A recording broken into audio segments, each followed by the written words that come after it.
ಈ ಚಟ್ನಿ ಮಾಡೋದಕ್ಕೆ ತಗೊಂಡಿರುವಂಥ ಸಾಮಾನು, ಮೊದಲನೇದಾಗಿ ಕೊತ್ತಂಬರಿ, ಒಂದು ಸ್ವಲ್ಪ ಪುದೀನ ತೊಗೊಂಡಿದ್ದೀನಿ ಎಷ್ಟು ಬೇಕಷ್ಟು ರುಚಿಗೆ, ಆಮೇಲೆ ಜೀರಿಗೆ, ಕರಿಬೇವು, ಹಸಿಮೆಣಸಿನ್ಕಾಯಿ, ಹುಣಸೆಹಣ್ಣು, ಹಸಿ ಶುಂಠಿ ಮತ್ತು ಶೇಂಗಾ. ನಾನು ಈ ಚಟ್ನಿಲಿ ಪುಟಾಣಿ ಅಥವಾ ಹುರಿಗಡಲೆ ಅಂತ ಏನಂತೀರಲ್ವ ಅದ್ರ ಬದಲು ಶೇಂಗಾ ಯೂಸ್ ಮಾಡ್ತಿದ್ದೀನಿ. ಇದರಿಂದ ಟೇಸ್ಟ್ ತುಂಬಾ ಚೆನ್ನಾಗಿ ಬರುತ್ತೆ. ನಾನು ಜರ್ಮನಿಯಲ್ಲಿ ಇರೋದ್ರಿಂದ ನನಗಿಲ್ಲಿ ಹಸಿ ಕೊಬ್ಬರಿ ಸಿಗೋದು ಸ್ವಲ್ಪ ಕಷ್ಟ ಆಗುತ್ತೆ. ಈ ಡ್ರೈಡ್ ಕೊಕೊನೆಟ್ ಥರ ಬರುತ್ತೆ, ಇದನ್ನು ಯೂಸ್ ಮಾಡ್ತೀನಿ. ಇವತ್ತು ಮನೇಲಿ ಫ್ರೋಝನ್ ಕೊಕೊನೆಟ್ ಇಲ್ಲ, ಹಾಗಾಗಿ ನಾನು ಡ್ರೈಡ್ನೇ ಯೂಸ್ ಮಾಡ್ತಿದ್ದೀನಿ. ಇವಾಗ ನಾವು ಇದೆಲ್ಲ ಸಾಮಾನುಗಳನ್ನು ಜಾರಲ್ಲಿ ಹಾಕ್ಕೊಂಡು ನೀಟಾಗಿ ರುಬ್ಕೊಳ್ಳೋಣ.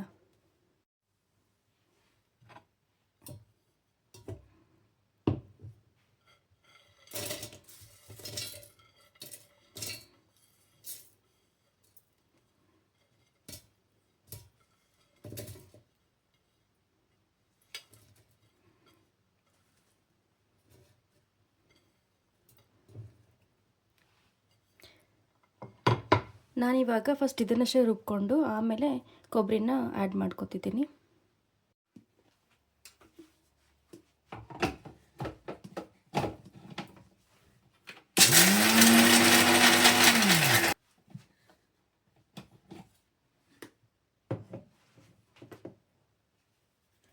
ಇವಾಗ ಈ ಥರ ರುಬ್ಕೊಂಡಿದ್ದೀನಿ ನಾನು. ಈಗ ಇದಕ್ಕೆ ಕೊಬ್ಬರಿನ ಆ್ಯಡ್ ಮಾಡ್ಕೊಳ್ಳೋಣ.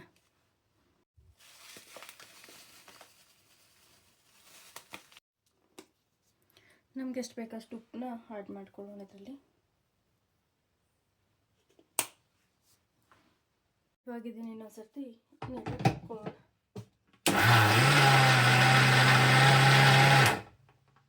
ಇದಕ್ಕೆ ನೀರು ಆ್ಯಡ್ ಮಾಡ್ಕೊತಿದ್ದೀನಿ. ನೀರು ಆ್ಯಡ್ ಮಾಡಿದ್ಮೇಲೆ ಮತ್ತೆ ಇದನ್ನು ಚೆನ್ನಾಗಿ ರುಬ್ಕೊಳ್ಳೋಣ.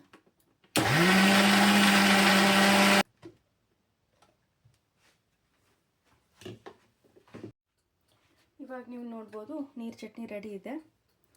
ಇದಕ್ಕೆ ಒಂದು ಸ್ವಲ್ಪ ಒಗ್ಗರಣೆ ಕೊಟ್ಕೊಂಡು ತಿಂತಾಯಿದ್ರೆ ಮುಗೀತು. ಪ್ಯಾನ್ ಕಾಯಬೇಕು, ಕಾದ್ಮೇಲೆ ಎಣ್ಣೆ ಹಾಕೊಳ್ಳೋಣ. ಇವಾಗ ಪ್ಯಾನ್ ಕಾದಿದೆ, ನಾನು ಅದಕ್ಕೊಂದು ಸ್ವಲ್ಪ ಎಣ್ಣೆ ಹಾಕ್ತಿದ್ದೀನಿ. ಒಗ್ಗರಣೆಗೆ ಎಷ್ಟು ಬೇಕೋ ಅಷ್ಟು. ಇವಾಗ ನಾರ್ಮಲಾಗಿ ಎಲ್ಲದಕ್ಕೂ ಒಗ್ಗರಣೆ ಹೆಂಗೆ ಕೊಡ್ತೀರಿ ಅದೇ ಥರ ಒಂದೊಂದೇ ಐಟಮ್ಸ್ನ ಹಾಕೋದು ಹೋಗೋಣ. ಫಸ್ಟು ಸಾಸಿವೆ, ಆಮೇಲೆ ಜೀರಿಗೆ, ನಾನಿಲ್ಲಿ ಸ್ವಲ್ಪ ಉದ್ದಿನಬೇಳೆನೂ ಕೂಡ ಹಾಕೋತಿದ್ದೀನಿ. ಆಮೇಲೆ ಒಣಮೆಣಸಿನ್ಕಾಯಿ ಒಂದೆರಡು, ಒಂದು ಸ್ವಲ್ಪ ಕರಿಬೇವು, ಆಮೇಲೆ ಹಿಂಗನ್ನ ಕೂಡ ಹಾಕೊಳ್ಳೋಣ ಒಂದು ಸ್ವಲ್ಪ. ಓಕೆ, ಸಾಕು. ಇದೊಂದು ಸ್ವಲ್ಪ ಬಿಸಿ ಆಗಲಿ ಮತ್ತು ಉದ್ದಿನಬೇಳೆ ಬಣ್ಣ ಕೂಡ ಚೇಂಜ್ ಆಗಲಿ.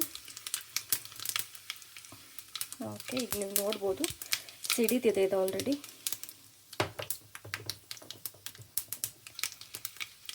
ಇವಾಗ ಈ ಒಗ್ಗರಣೆನ ಆಲ್ರೆಡಿ ನಾನು ಚಟ್ನಿನ ಒಂದು ಬಾಣಲೆಯಲ್ಲಿ ಹಾಕ್ಕೊಂಡು ಇಟ್ಕೊಂಡಿದ್ದೆ, ಅದಕ್ಕೆ ಟ್ರಾನ್ಸ್ಫರ್ ಮಾಡೋಣ.